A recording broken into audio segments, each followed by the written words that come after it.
బొమ్మలాంటి ఆమె పక్కనుంటే పగలే వెన్నెలనే కురిపిస్తా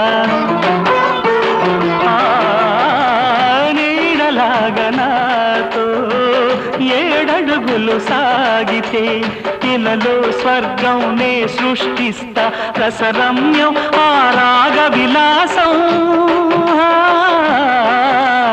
రసరమ్యం ఆ రాగ విలాసం వసివాడదు అది ఆ జన్మాంతం